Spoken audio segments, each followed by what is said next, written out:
Baik, Assalamualaikum warahmatullahi wabarakatuh. Waalaikumsalam warahmatullahi wabarakatuh. Ya, pertama-tama marilah kita panjatkan puji syukur kehadirat Allah Subhanahu wa taala yang telah memberikan rahmat dan hidayahnya kepada kita semua sehingga dalam kesempatan kali ini kami dapat melangsungkan perkuliahan dalam keadaan sehat walafiat. Kemudian yang saya hormati dosen pengampu mata kuliah PPKN yaitu Ibu Iza Elatin Nada yang saya hormati, kemudian teman-teman dan rekan-rekan semua yang semoga selalu dalam keadaan yang baik-baik saja. Baik, di sini izinkan kami dari kelompok 10 akan mempresentasikan makalah kami dengan judul Good and Clean Government. Nah, sebelum itu perkenalkan anggota dari kelompok kami dengan saya sendiri, Hilal Nasyaura, dan rekan saya yaitu Mbak Haya Suhaila. Nah, baik, untuk mempersingkat waktu, langsung saja kita mulai ke pembahasannya. Nah, yang pertama ini akan disampaikan oleh saya sendiri. Baik, next.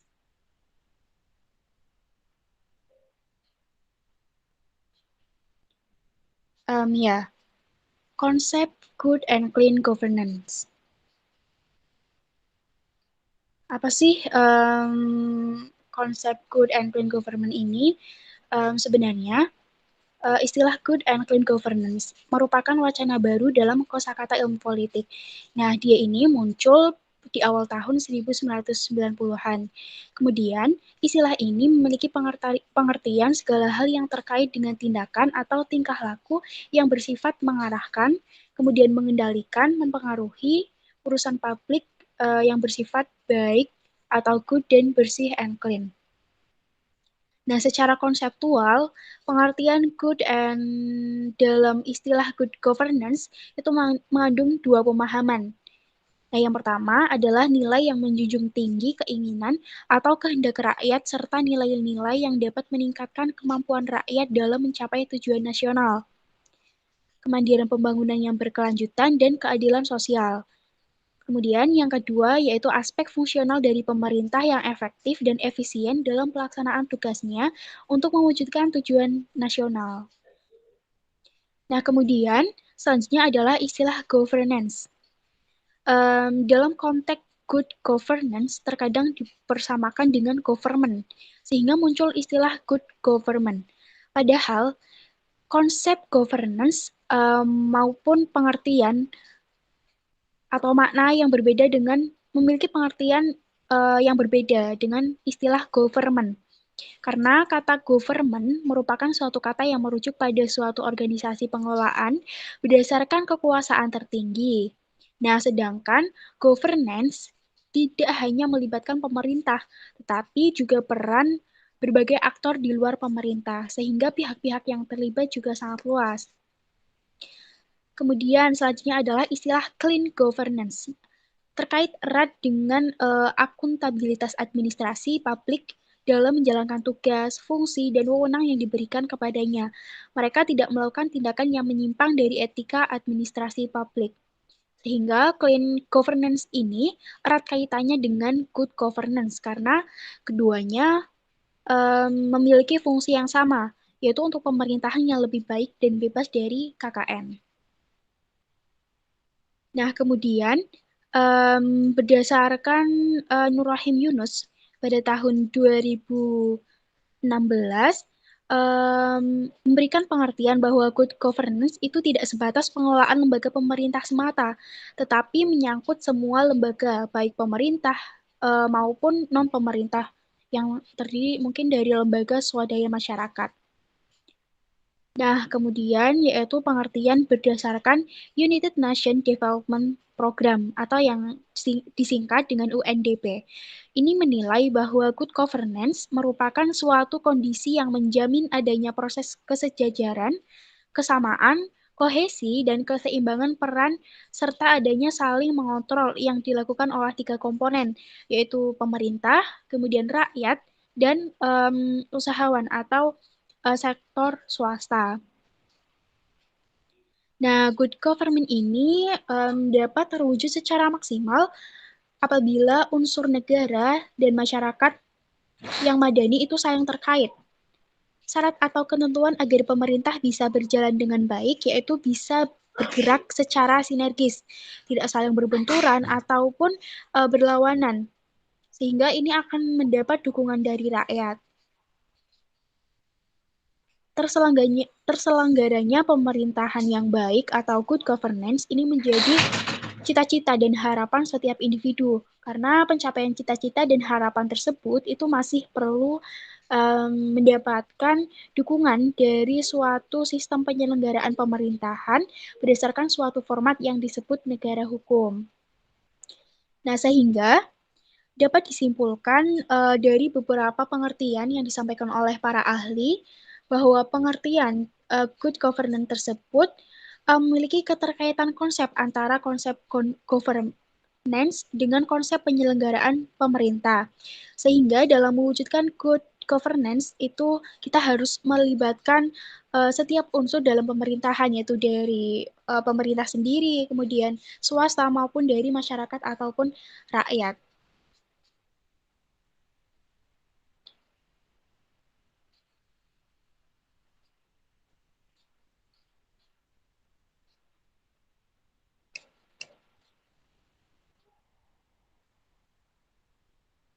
Nah, kemudian berdasarkan United Nations Development Program atau NDP itu membagi um, good and clean government ini terbagi menjadi tiga model.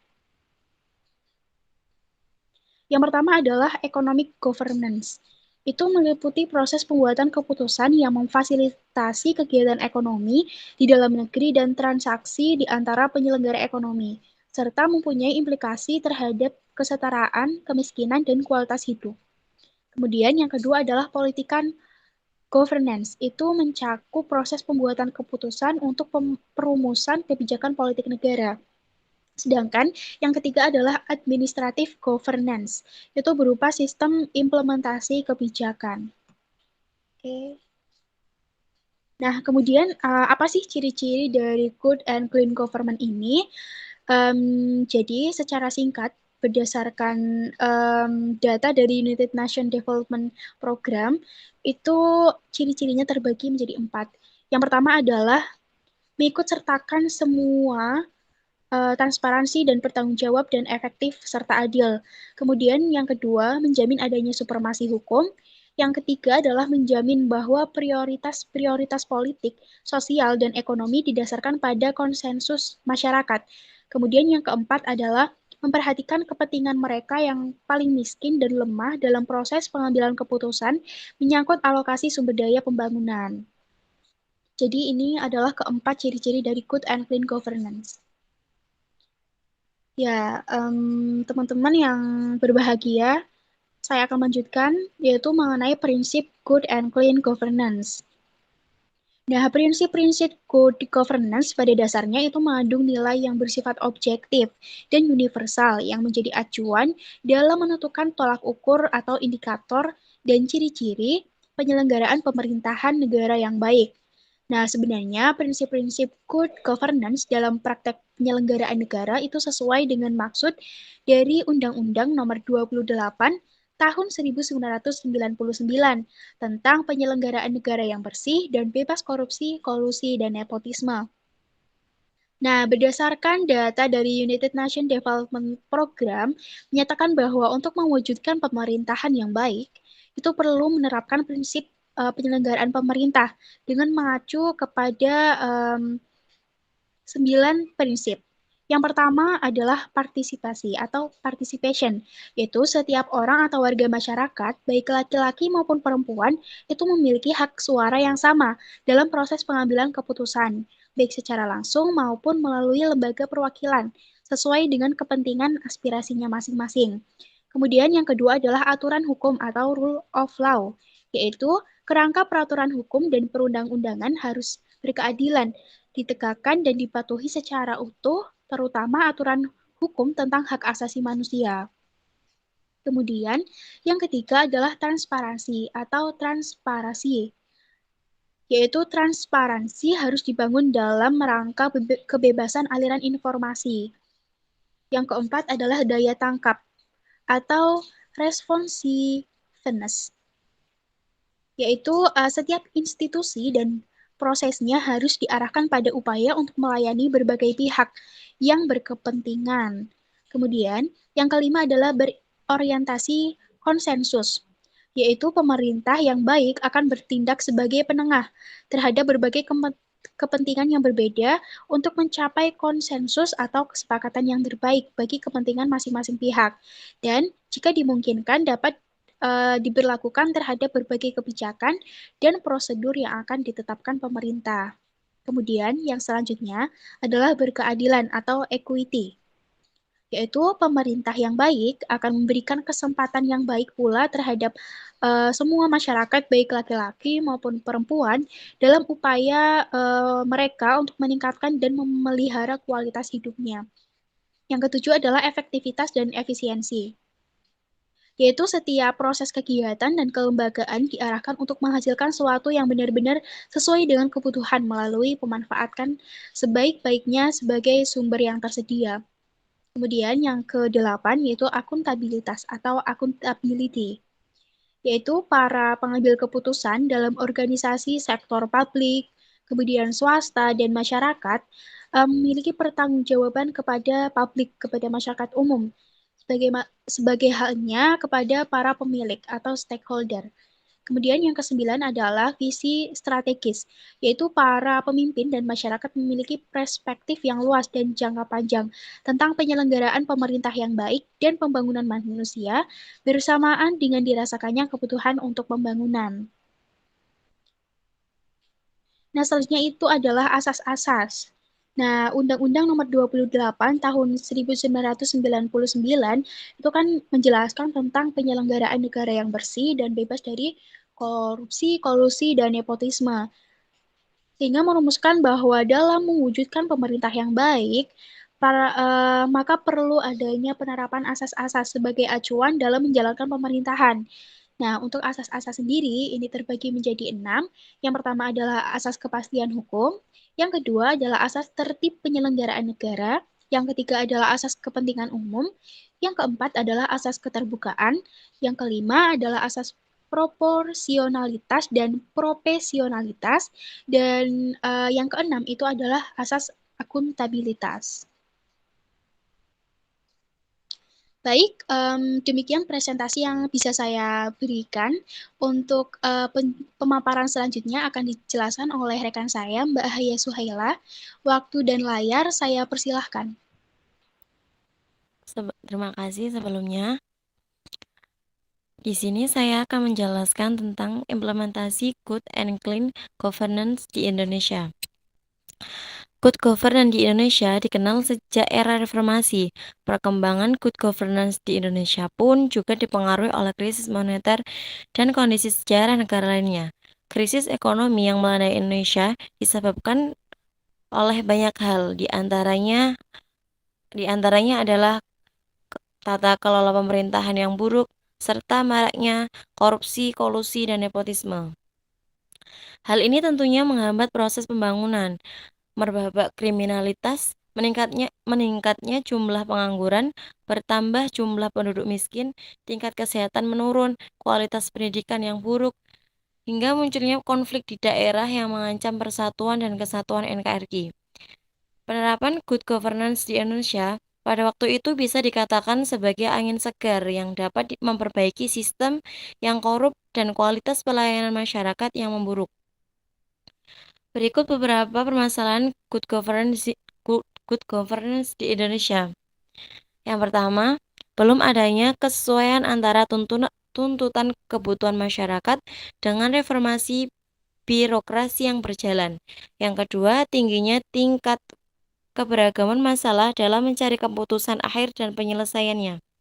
Yang ketiga, tren penyalahgunaan dan pelanggaran wewenang dan berlaku dan tindakan korupsi, kolusi, dan nepotisme yang masih tinggi, serta penggadaan kontrol dan pengendalian kinerja aparatur pemerintah yang masih lemah. Yang keempat, partisipasi masyarakat yang masih tinggi tuntutannya dalam pembuatan dan pengimplementasikan kebijakan publik. Yang kelima, tuntutan publik terhadap pelaksanaan prinsip-prinsip good governance yang masih meningkat. Yang keenam, era desentralisasi yang berakibat pada meningkatnya tuntutan dalam pelimpahan kewenangan, tanggung jawab, dan mengambil keputusan. Yang ketujuh, belum memadai sistem kelembagaan dan tata kelola pemerintah di daerah sehingga menyebabkan rendahnya kinerja sumber daya aparatur pemerintah terkait. Berdasarkan pemahaman governance ini, terdapat 3 pilar institusi governance yang saling berinteraksi, yaitu sebagai berikut. Pertama, pemerintah atau good public governance. Yang kedua, badan usaha swasta atau good private governance. Yang ketiga, masyarakat atau civil society. 3 institusi ini saling berkaitan dan bekerja pada prinsip-prinsip kesetaraan, tanpa ada upaya untuk mendominasi satu pihak terhadap pihak yang lain. Untuk mencapai good and clean governance, proses pembentukan pemerintahan yang berlangsung secara demokratis mutlak dilakukan. Sebagai sebuah paradigma pengelola lembaga negara, good and clean governance dapat terwujud secara maksimal jika ditopang oleh 3 unsur yang paling terkait, yaitu unsur negara, swasta, dan unsur masyarakat sipil. Pihak-pihak tersebut saling mempengaruhi dan masing-masing memiliki peran yang penting dalam penyelenggaraan negara yang baik. Menurut Effendi dalam Outlook tahun 2019, bahwa sinkronisasi dan harmonisasi antara pihak-pihak tersebut menjadi jawaban besar. Namun, keadaan Indonesia saat ini masih sulit untuk dapat terjadi. Untuk membenahi hal tersebut, maka diperlakukan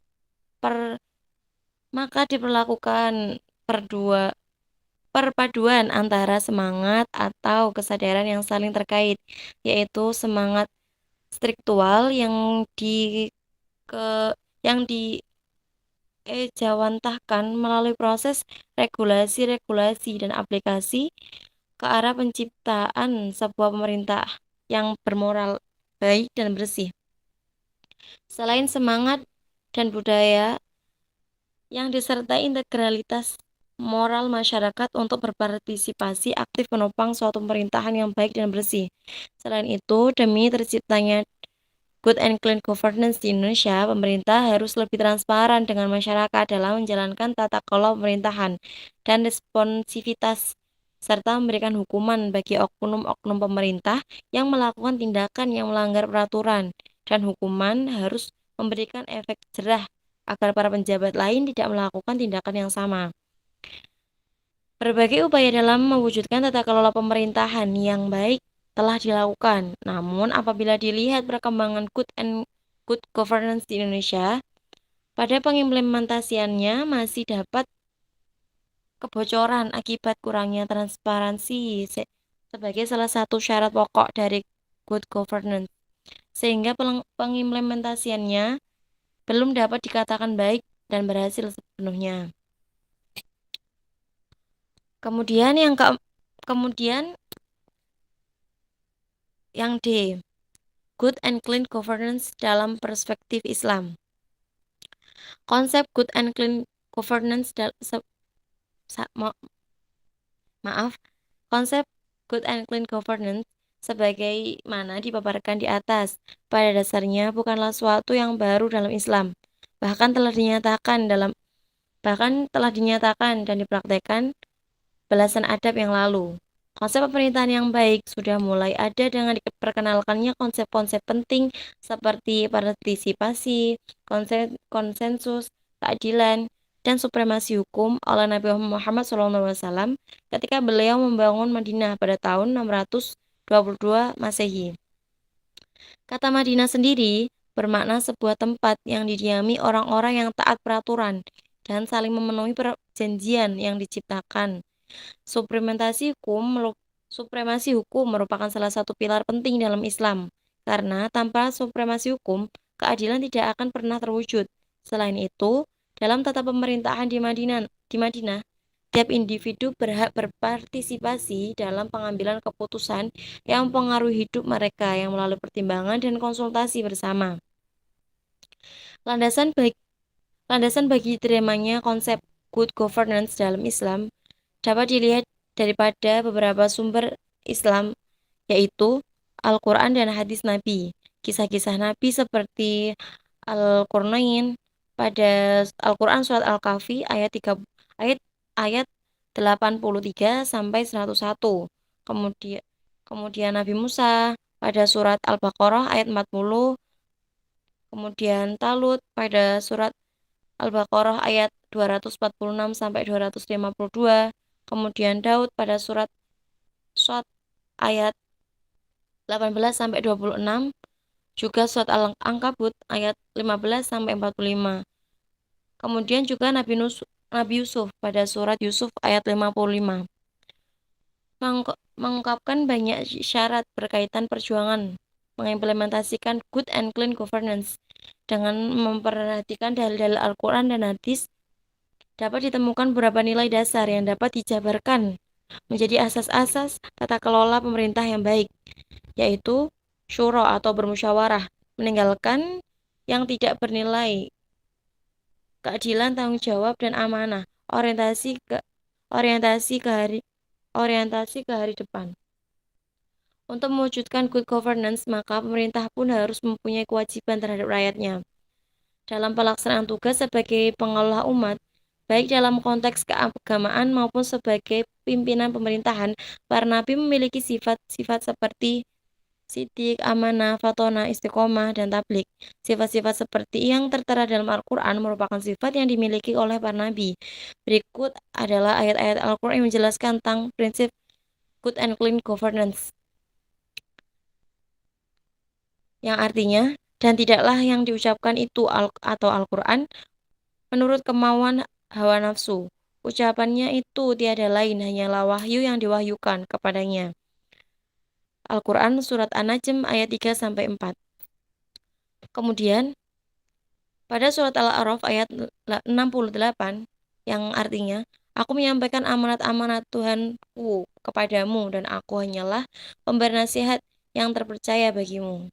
Kemudian tertera juga pada surat Al-Jin ayat 28 yang artinya supaya dia mengetahui bahwa sesungguhnya rasul-rasul itu telah menyampaikan risalah-risalah Tuhannya, sedang sebenarnya ilmunya meliputi apa yang ada pada mereka dan ada menghitung segala sesuatu satu persatu. Dari beberapa ayat di atas dapat disimpulkan bahwa menjadi seorang pemimpin harus mempunyai sifat amanah dan bertanggung jawab terhadap semua yang diperbuat. Di sisi lain, beberapa nilai dasar menjadi asas kelola dalam Islam menjadi landasan bagi apa yang disebut sebagai governance. Samsul Anwar dalam tulisannya tentang good governance mengungkapkan beberapa nilai dasar, yaitu yang pertama nilai keadilan, yang kedua nilai amanah, yang ketiga nilai kejujuran, yang keempat nilai syuro atau musyawarah. Dari beberapa nilai di atas, akhirnya dapat dibaca dalam salah satu Al-Quran, di mana nilai-nilai tersebut harus dimiliki oleh orang-orang yang diberi otoritas dalam suatu negara. Dari analisis di atas, dengan mengakarkan karangan teoris good and clean governance berdasarnya syariat Islam menurut penulis sangatlah penting, karena dengan wacana good and clean governance mempunyai pijakan kuat dalam masyarakat Indonesia yang notabene masyarakatnya Islam. Sebab Islam dalam pengertian yang kafah, di samping mengatur hubungan manusia dengan Allah, juga memberikan dasar-dasar etika yang moral antara manusia dengan sesama kehidupan kemasyarakatan, ekonomi, dan politik, termasuk prinsip-prinsip pengelola lembaga politik dan kekuasaan. Dengan begitu, diharapkan umat Islam tidak mengalami stigma dengan ide-ide baru seperti good and clean governance ini, sehingga dapat terciptanya suatu tatanan sosial politik yang peradaban atau civilins baik dan bersih. Sekian, terima kasih dari saya. Baik, terima kasih atas penjelasannya Mbak Hia Suhaila. Kami dari kelompok 10 mohon maaf yang sebesar-besarnya apabila dalam penyampaian materi kali ini banyak tutur kata yang tidak teratur dan kata yang kurang tertata. Saya akhiri. Wallahul muwaffiq ila aqwamit thoriq. Wassalamualaikum warahmatullahi wabarakatuh. Waalaikumsalam warahmatullahi wabarakatuh. Oh ya, nanti bagi teman-teman yang ingin bertanya mengenai materi yang kami sampaikan, bisa langsung menuliskannya di chat room atau nanti barangkali ada kesempatan kita akan melakukan meet dengan Ibu sebagai evaluasi untuk kita ke depannya. Terima kasih ya semuanya.